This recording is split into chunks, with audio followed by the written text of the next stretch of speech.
Right, hello, welcome to the Empire Record podcast. We've got another special. We've got Giannis Chorianopoulos. I've just been practicing that off air, but hopefully I've got that right. Obviously, the name on everyone's lips, and probably not for the reason we want it to be on our lips at the moment, is Jude Bellingham. So we've just brought you on for a chat. If just give us your insight on what's going on at the moment. So, yeah, just simply, what do you know about Liverpool's pursuit or maybe covet of Jude Bellingham? Hello, thank you very much. It was a quite surprise thing what happened in the last couple of days, 2 or 3 days, about Liverpool and Jude Bellingham.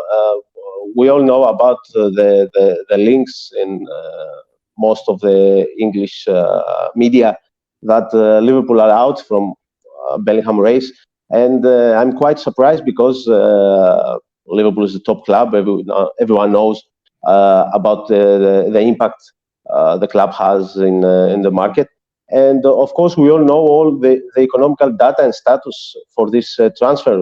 It's not in April of 2023 that we knew the amount of money that Bellingham transfer can go. Obviously, around 100 million, but it's something that we all knew it at least 1 year ago. Of course, the World Cup came. Bellingham made the performances that at a level we expect. He's a top player, and it's not something new. The new thing is that I believe, it's my personal opinion, not so many as an info, but I think it's something that we can think and to have a conclusion about this.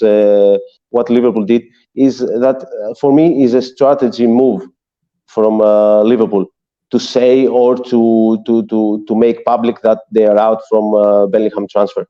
I'm not saying that Liverpool 100% will get Bellingham, but for sure was or is number one primary target of Liverpool Football Club. So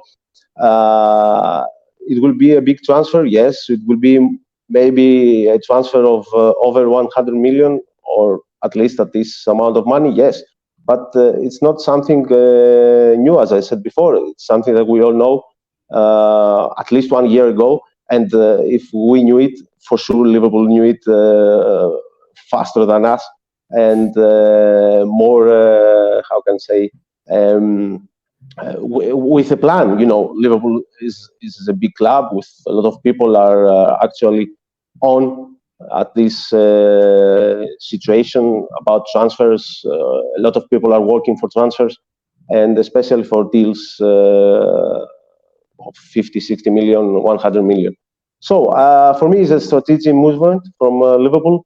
And of course, there are a lot of information that maybe Bellingham will stay in Borussia Dortmund for at least 1 year.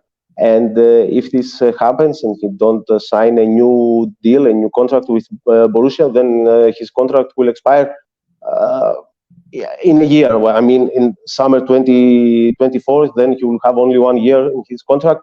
And of course, things will maybe different at this period of time.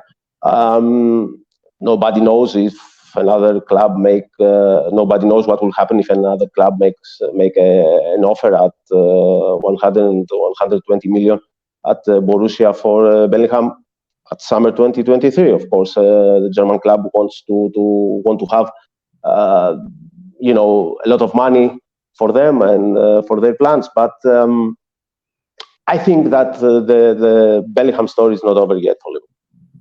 Okay, well, maybe that's a bit exciting for all of us. I think there's a few hopes that might have gone, so maybe you've brought a few people back in there. But as you say, Liverpool can't be surprised that Jude Bellingham costs more than 100 million euros. But it does seem, if you believe all the reports, I'm sure you're saying maybe this could be some sort of smokescreen or whatever. But do you have any idea what initial offer Liverpool have made and what that amount was around at all? Well, no, I don't know, but I heard that it was 80, 85 million. I don't know if it was an official offer or it was, just some talks or negotiations or an answer from Liverpool to Borussia Dortmund. What do you think about an offer at this amount of money? For me, the most important thing for this story is that Liverpool will not have a player just to say you or me or someone else that Liverpool have a big star or a player of 100 million. For me, the most important thing is that Liverpool will have a player who fits 100% at Liverpool's style of play. We all see. I've seen every match of Liverpool in the last 30 years, believe me, and I think that Bellingham is a player who fits Klopp's Liverpool for the next season or for next 2 seasons if Liverpool cannot get Bellingham this summer. And it will not be a glam story or a fancy story or an answer from Liverpool to Real Madrid or Manchester City, for Haaland or Tchouaméni or other stories. It will be a transfer that will solve a lot of problems for Liverpool because we all know what happened with midfielders and this season and the poor performances. So I don't know if the offer was official or was just an answer. And of course, every club, if they want a player, is not something new, and I will not make someone smarter if I said this, but every club, if wants a player, they will make an offer not at the amount of money that the club that has a player want. So you start from below and you come up with better offers and better offers. And of course, there are other details in deals like that. Details for bonuses or money from winning titles and performances and goals and all this stuff. So I think it's a story that is on, and we will see. It's a big transfer issue, and we'll see. Everybody, no one can predict anything in transfers. A lot of transfers have come differently during the days, the months, or even hours. But I think I saw today what Klopp said in press conference, and of course Klopp. I think has more IQ than me, and he's a great manager. I'm huge fan of his mentality and of course his managerial skills. I would not say if he's a good or bad manager. He shows what he is. He's a great manager and a great guy, and I think he's much smarter than me, for sure. And he knows what to say, how to say, and when to say about things like Bellingham transfer. Yeah, well, no offense to you, but I agree. Jurgen Klopp is smarter than yourself and me and anyone else, and thankfully he's in charge of our club. So yeah, I echo that one as well. But I saw you went to Twitter and said that obviously you think this is just the start of the bid, which it's going to be a transfer saga, isn't it? I don't think it's going to be a deal that's done on the first day the window opens. So if Liverpool do come in with a second offer and Dortmund are negotiating of how much they can get, if this is something that we can still pull off, what do you think Liverpool will have to spend at the end of this negotiation in order to make him a Liverpool player? Well, I think that it will be a transfer for 100 plus, for sure. Dortmund from summer 2022 have expressed to any club that are interested in Bellingham what they want. They will not sell cheap. I don't know. It's a big issue if Bellingham costs 100 million. For me, at the age we live and at 2023, yes, I think he is a player of 100 million euros. So I think Liverpool will have to pay more than 100 with bonuses, and stuff for Bellingham. If Liverpool goes for other players during the summer of 2023 and go back to Bellingham in 2024, it's a strategic plan. Also, this no one can said something different. But as I said before, and as you know, and everybody knows, it was and it is a transfer that has to go at this amount of money. Can't go below. Yeah. Though I think that, as you said, I don't think it's any surprise to hear that figure's going to be definitely in the triple figures, and we'll see how much that's going to be. We were spoken to Jan Angel-Fjortov before, who I know you also mentioned on your Twitter, saying he's a very reliable source, and he was saying basically, it's open to a roulette now. Liverpool may have taken a step back if that offer was too low, if we did upset Dortmund. But I'm just wondering if you know who are our biggest competitors. If he doesn't end up at Liverpool, where do you think Bellingham could be signing? Could it be, what do you think is more likely, like Dortmund, Madrid, City? Where do you think he will be next season? Next season, I think Dortmund, as we speak, with the data that we have at this moment in April 2023, I think he will stay in Dortmund because Bellingham is from the info, from the information that we can have, from Greece, because not very easy. But he's a smart player with smart people around him, so you can see what's happening with Real Madrid. Of course, Real Madrid we would like to make a transfer in this position because Modric, is 35 plus. Kroos is not young anymore.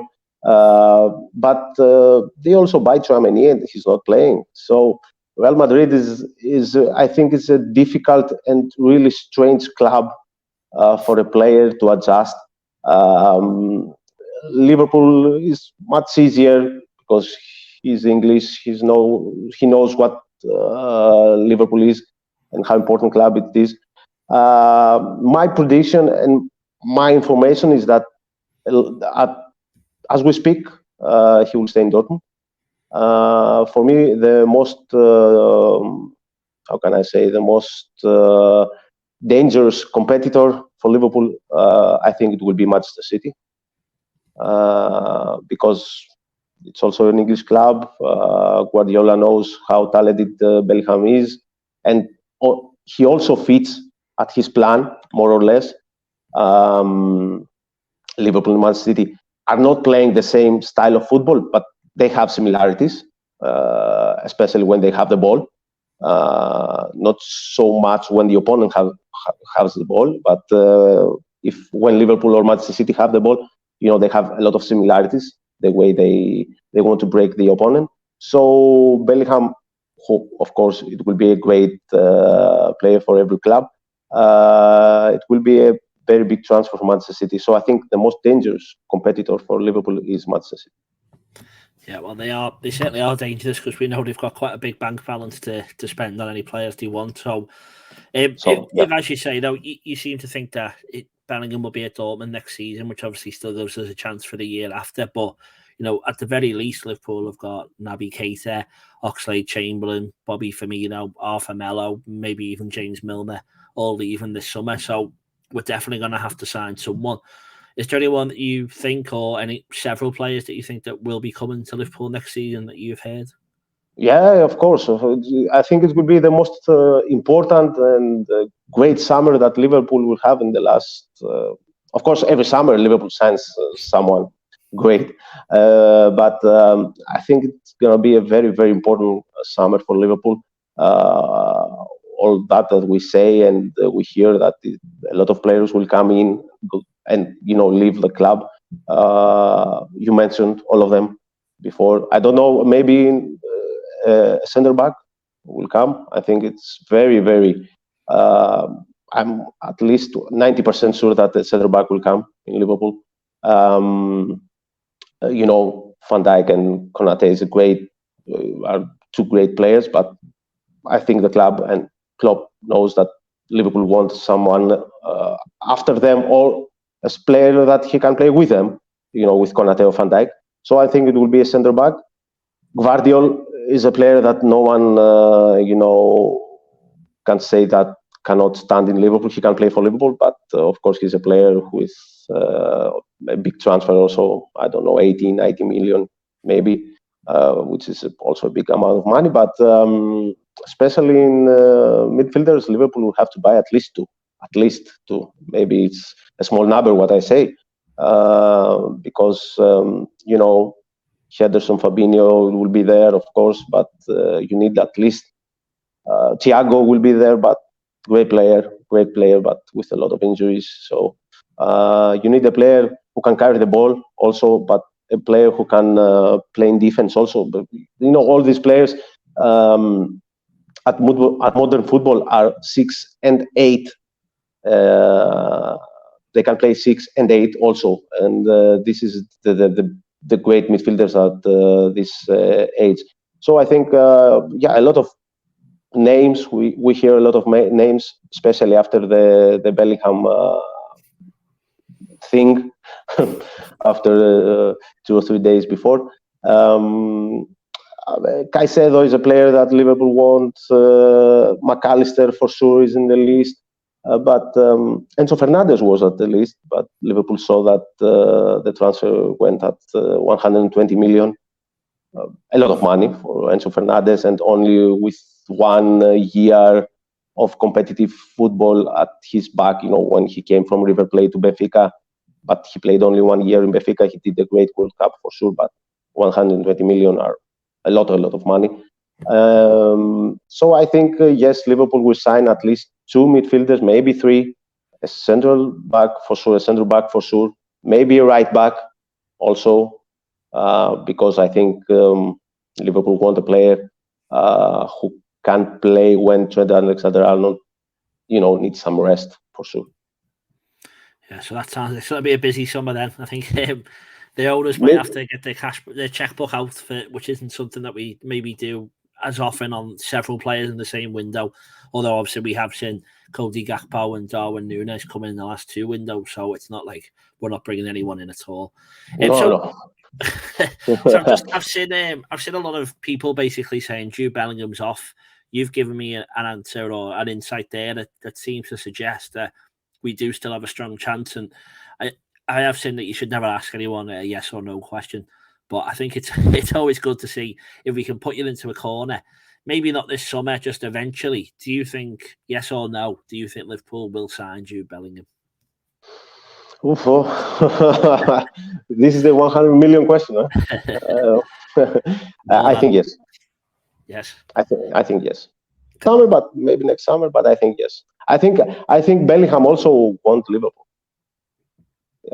I think he believes that for his career. We don't know. We cannot predict the future. But as we speak, I think Bellingham will sign for Liverpool. Well, that's a lot more positive than we've heard elsewhere. So you've got a few hopes up. Maybe you can. It's Friday night as we're recording, so maybe we can go to the pub and have a couple of pints in hope of what'll be an exciting transfer saga, which looks like, if you're correct, will be going on for at least another year. But before that, we've got a very busy summer, and you give us a lot of targets there as well. So well, thank you very much for your time. I really appreciate it. And this has been the Empire of the Cop podcast. We've had an insight into Jude Bellingham, and we've had Giannis with us. And subscribe, and make sure you tune in again soon. Thanks very much, Giannis. Thank you very much.